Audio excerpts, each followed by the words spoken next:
an all-new Buffy the Vampire Slayer. You have mail. Buffy's best friend unleashes an ancient demon onto the internet. He's not out here. He's in there. Its power to control minds You're not jacked in, you're not alive. is its deadliest weapon of all. She's too close. What do I do? Tell her. Terror has a new address. The World Wide Web. An all-new Buffy. It's all about the pendients, baby.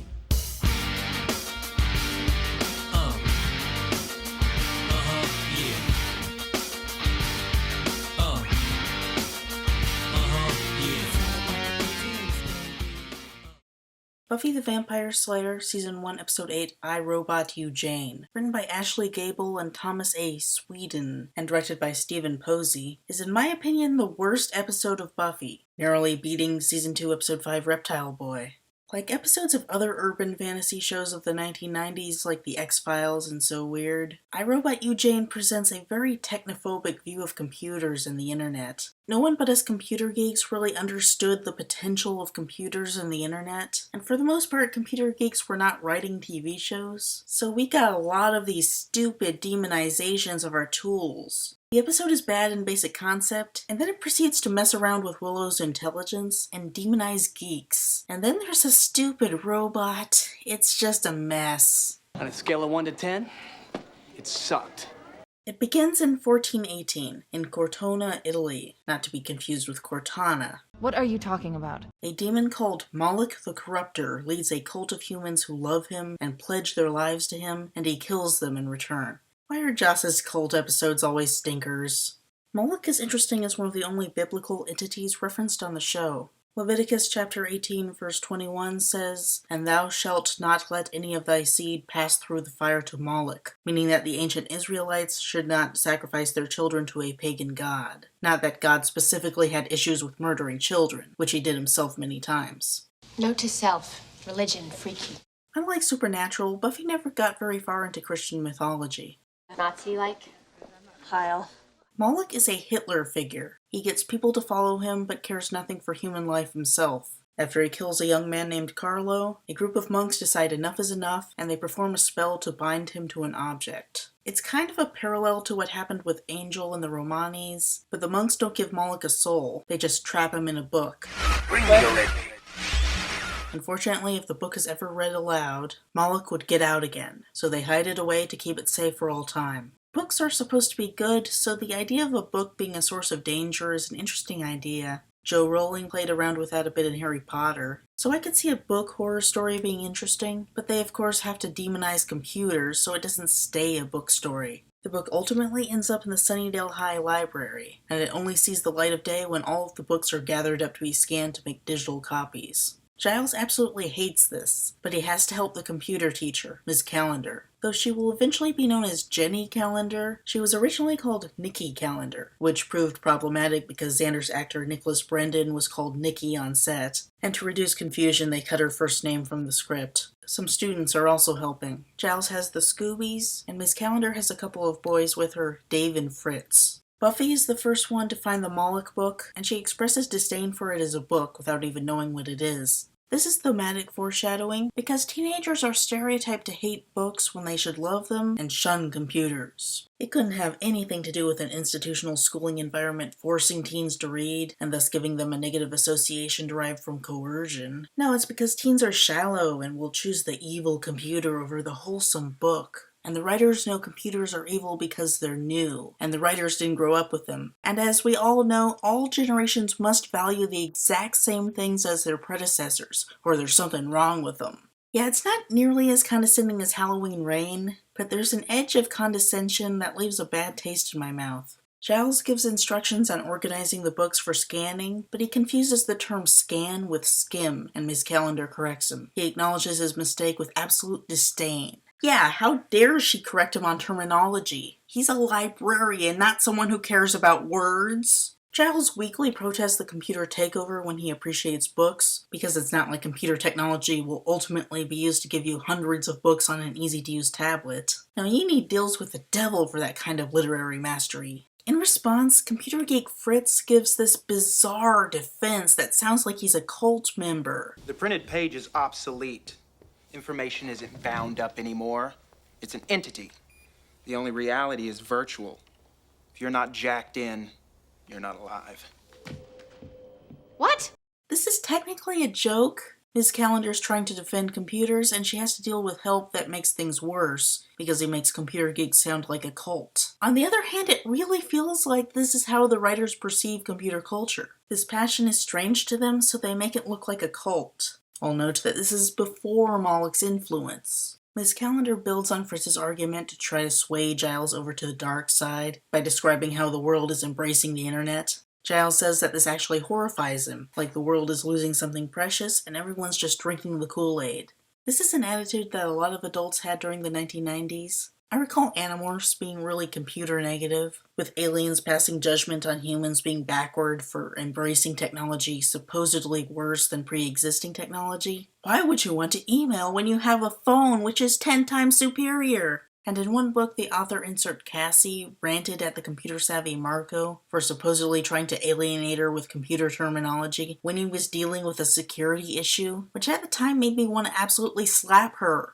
I grew up in a household that loved computers. My dad works as a computer programmer. My mom used to work as a computer programmer. They work together professionally. There has always been a computer in the house. I learned a lot of things from computer programs like basic math and science with those edutainment games, also chess from Chessmaster, and I got a lot of exposure to classic literature. We were some of the first people to get online, and my parents knew that the internet was going to be big someday and was important to learn. We got one of the first chat room programs when next to no one was on, but it was amazing anyway. We were watching brilliance unfold, and each new development was staggering. I remember when Mom bought a Macintosh that was actually in color and not black and white. That enabled all kinds of awesomeness. The fact that writers of the 90s did not understand why computers were amazing, and instead regarded computers and computer culture as this terrifying threat to humanity, was and is really annoying and at times infuriating. Fear may not lead to anger, anger to hate, and hate to suffering / the dark side. Fear leads to hate. Hate leads to the dark side. But it is true that these three emotions are interconnected. People fear the unknown, hate the idea of this unknown becoming dominant in society, and become angry at what they perceive as this encroachment into their space. Technophobia is just another irrational prejudice like any other, and it's connected to ageism and fear, anger, and hatred of the next generation. I, Robot You Jane may not be quite as condescending as Halloween Rain, but it is still a bit of a problem.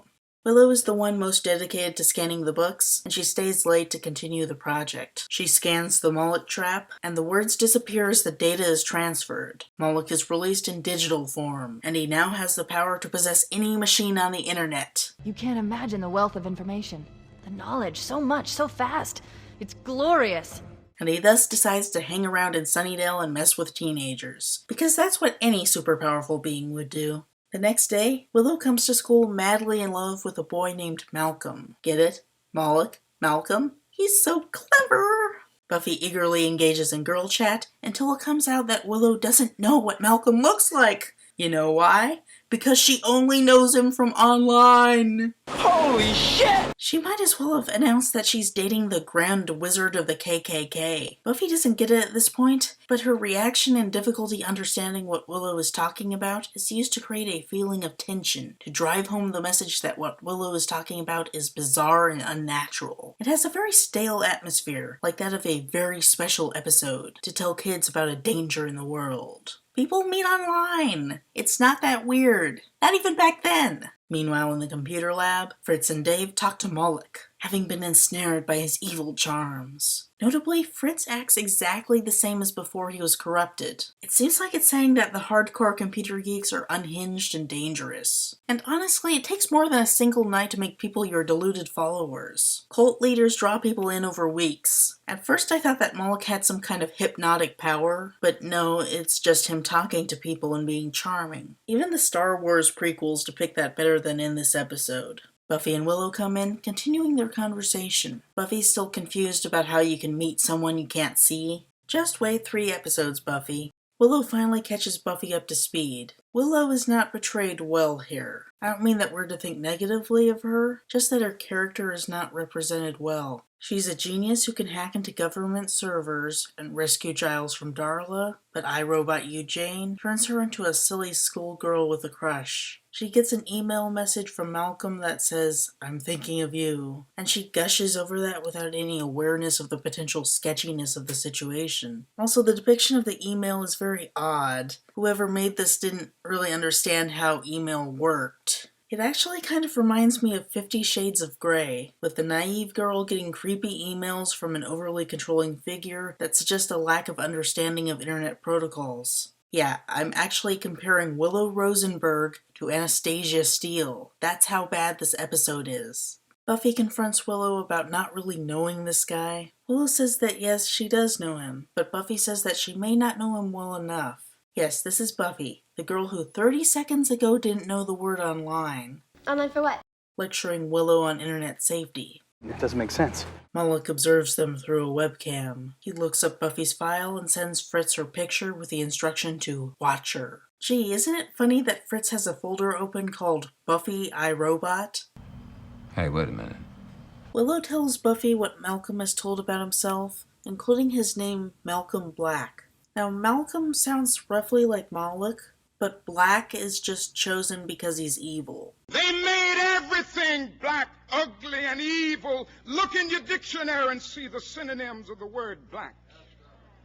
There's always something degrading and low and sinister. Look at the word white. It's always something pure. Buffy criticizes Willow some more for not wanting to know what Malcolm looks like. She suggests that he could have a hairy back, which is a weird physical flaw, given that if she met him in real life, she wouldn't be able to tell. The only reason Buffy knows that Angel doesn't have a hairy back is because he was injured by vampires. Under normal circumstances, they would probably have to actually have sex for that to be revealed. I'll note that she never finds out what Scott Hope's back looks like. The basic point is reasonable. For all she knows, Malcolm is that obligatory sadistic gym coach being a perv. It is prudent to look into people's online identities. Being a computer geek, let alone a genius who can hack into government servers, this should be a piece of cake for Willow. Moloch probably has the ability to craft a thorough identity online, but that's a special case exclusive to the Buffyverse. If Willow were to do her research and get fooled, there would be no bad message communicated to the audience. The episode doesn't even acknowledge that there are protocols to internet safety, though. You're either a street-smart kid like Buffy and suspect the worst, or you're a naive schoolgirl with a crush who needs protection from your wiser friend. This is like a chick tract in its hateful simplicity. Without me, they would have been shut out of the kingdom. So, Moloch, a demon placed into the information superhighway, capable of hacking into any system on the planet, chooses to spend his time messing with a random kid's homework to make his essay assert that Hitler had the right idea. Wow, that's petty. It's like Jasmine putting saran wrap on one of the Hyperion toilets before eating people. But yeah, it's also a way of indicating that Moloch is supposed to be a Hitler figure. Xander is still a bit of a jerk. Oh, there's a big surprise! That's an incredible... I think I'm gonna have a heart attack and die from that surprise! Even though he likes Buffy and not Willow, he knew that Willow was into him, and he appreciated her adoration. This is an intentional character flaw that will be addressed in Season 1, Episode 12, Prophecy Girl. Now that Willow is into Malcolm, Xander is jealous. Oh, please don't tell me you're jealous. Buffy recognizes what's going on and says that he must be hurting to not be the belle of the ball. It's interesting that a term gendered as feminine could be applied to Xander relatively neutrally. There's a little chuckle over the incongruity, but it doesn't come across as degrading for Xander to be compared to a woman. It's just a description of a person at a party receiving attention. Femininity here gets a little bump up to describing a neutral human experience, in a way often exclusive to masculinity. I think it works because Buffy says it. She challenges gender roles in a positive, progressive way in her fundamental character, and she is able to give her words a feminist spin that would perhaps be lacking from other characters. Buffy and Xander worry about Willow because she doesn't know who Malcolm is, and not knowing what someone looks like creeps the hell out of them. It's bizarre because it's not like they've had the best track record in knowing who people are, even when they know what they look like. Buffy couldn't tell that Angel was a vampire, and Xander didn't know that Miss Fringe was a she-mantis. In fact, throughout the show, most of their love interests have some kind of wacky secret. Clearly seeing their faces doesn't help. I mean, it helps to know that it isn't the evil lunch lady being a perv, but the vast majority of dangerous internet boyfriends are just guys who happen to be abusive, like anyone you can meet offline. Honestly, would they be freaking out if Willow had a secret admirer who left love letters in her locker and might be George the janitor being a perv, but probably wasn't? I don't think so. Xander momentarily convinces Buffy that Malcolm is some axe-murdering circus freak, but then she decides that they're overreacting. We know that this is just her being foolish, though, because we cut to Fritz being crazy under Moloch's influence. Moloch flashes instructions on his screen, and Fritz chants, "I'm jacked in! I'm jacked in!" as he carves Moloch's name on his arm. Huh? What? Keeping in mind that Fritz more or less acted like this before Moloch's influence, this is just absurd demonization of computer culture. Yeah, Moloch's behind part of it, but that part is still a metaphor for the danger represented by computers. Fritz says, "I'm jacked in." That's a computer thing. Presumably people actually said that in the 90s. The story is about computers enslaving teens and warping their minds. I want to throttle these writers. This is just so hateful. The next day, Willow shows up late to school, broadcasting vibes of a victim. She specifically acts like the victim of a cult, but there's a general vibe of victimhood to her that could just as easily apply to domestic abuse. Buffy continues to express worry that Malcolm is a creep. At this point, she has adequate concern to be worried, but she didn't before. I really don't see how Willow could be influenced by Moloch so easily. If we saw her interactions with him, maybe see her feel isolated from her neglectful mother, who we see in Season 3, Episode 11, Gingerbread, cares more about parenting theory than actually parenting, and if we were to see Moloch add a support structure that she's missing in her own life, maybe I could buy it. As it is, it looks like an intelligent female character being degraded into a stupid victim of the week for Buffy to save, as well as communicating warning signs to look for in your friends as part of the condescending, very special episode preachiness. Buffy approaches Dave to ask him to help her track down Malcolm using an email of his. It's kind of obvious that the writers have no idea how the internet works. They talk about Malcolm's email like it was sent through some kind of school network, which is probably what the writers themselves were familiar with, but Malcolm says that he lives 80 miles away and wouldn't use the school's network. Conceivably, there could be some kind of inter-school thing, but Buffy doesn't seem to know what school he goes to, so it's just weird. Unsurprisingly, the writers don't even understand what they're criticizing. Once Buffy indicates whom she wants to track, Dave closes up and tells her to leave it alone, acting like a mobster.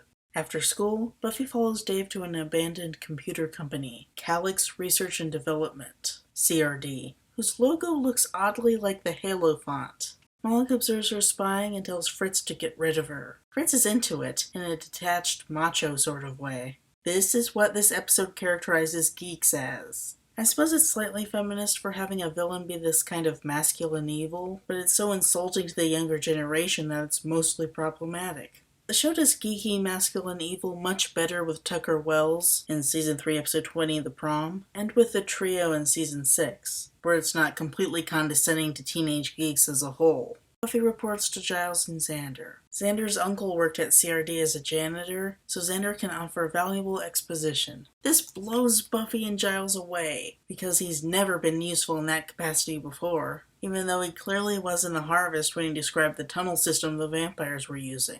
These writers can't even get Buffy continuity right. Xander says that CRD is closed, but Buffy observed activity on the site, so she and Xander decide to break in and see what's what. Giles starts to quip about being a negative influence, but shuts up as Ms. Calendar enters. There's an admittedly funny moment when Ms. Calendar recognizes that it's so strange that Buffy and Xander are constantly hanging out in the library with Giles, and they do these terrible impressions of literary geeks and skedaddle. In the computer lab, Willow has her 50 Shades of Malcolm Black instant messaging conversation. Moloch says generic romantic stuff, and Willow is heads over heels for no good reason. Moloch encourages her to cut Buffy out of her life, referencing Buffy getting kicked out of school, knowledge that he only gained from her student records. It's interesting. Moloch is one of the few demons Buffy faces who has no idea that she's the Slayer, because his only source of information about the world is what people put into computers. Hey Willow, did you know that there is a Nigerian prince who is going to give me a lot of money?